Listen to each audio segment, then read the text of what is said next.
Madimasy no mitsidika an-tokantranontsika amin'ity alarobia arivariva ity. 20 zareo no mady reporter tamin'ity dray mitoraka ity. Efa nijerentsika tamin'ny latsinainy ny fito voalohany.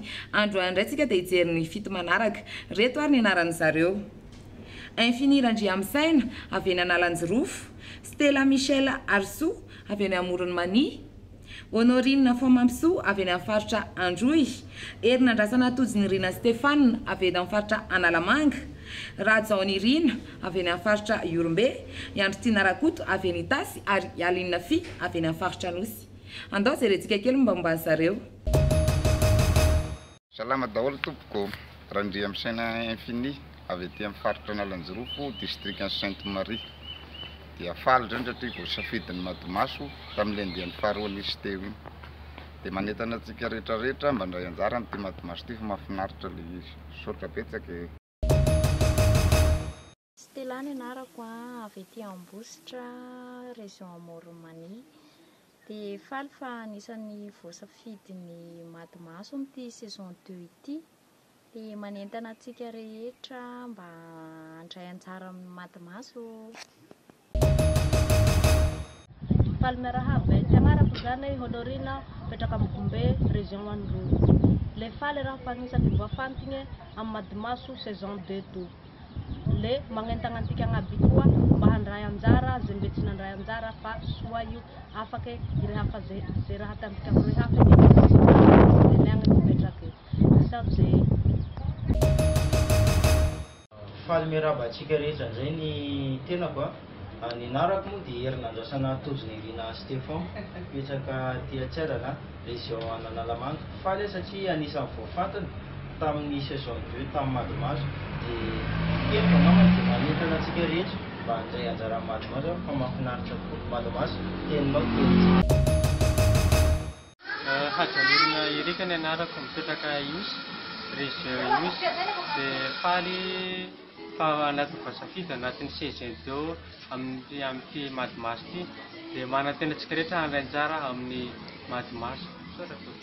Eny ary dia mirary soa e, zao ny aty aminay aty. Andro no anarako ao aty Arivomamo, région Itasy. Dia faly fa anisan'ny voasafidy amin'ny Madimaso tamin'ity saison 2 ity. Dia manentana antsika rehetrarehetra mba handray anjara daholo. Merci. Ny anarako tompoko Alibien Jean Gilbert, mipetraka aty Amboasary ato amin'ny faritra Anosy. Dia misaotra ny Madimaso zany nanome anay Leloka.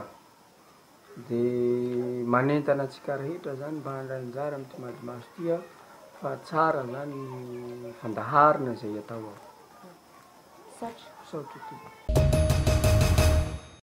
Ya, izao moa zany no Gira Orka. Fantatry ny namanao amin'ny Facebook ihany koa hoe Golala Gira. Za dia avy aty amin'ny faritra Simosignana, district ny Vondrozo, mipetraka eto amin'ny commune ny Vondrozo, Renivohitra. Dia za moa zany tsy dia mbola manana asa lazana hoe fixe fa anisan'ny ahafantaran'olo anahy eto amin'ny tanàna zany miresaka animation. Dia raha ny marina aza za mbola mipetraka amin'ny ray aman-dreny. Izao dia anisan'ny nandray anjara tamin'ny lalaon'ny Madimaso saison 2, thème makasika ny fanaonom-bonana.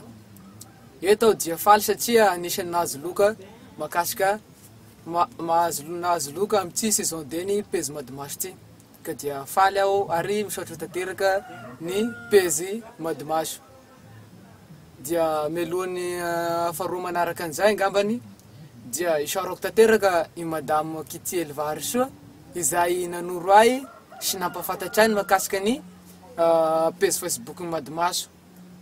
Raha sisy ny fanampiny sy ny fampafantarany nataonay makasika n'ity Madimaso ity dia sy no afaka hazo loka amin'ny saison 2 ity saison 2 ny page Madimaso ity ka dia fisaorana tanteraka natolotra azy. Ary amaranako anazy tanteraka dia manentana asika rehetra magneragny faritra eran'ny Madagasikara mba handray anjara amin'ny lalao Madimaso fa mahafinaritra izy ity. Ary misaotra tanteraka Madimaso, misaotra koa madame Kitty, misaotra tompoko lahy, kasitraka tompoko vavy.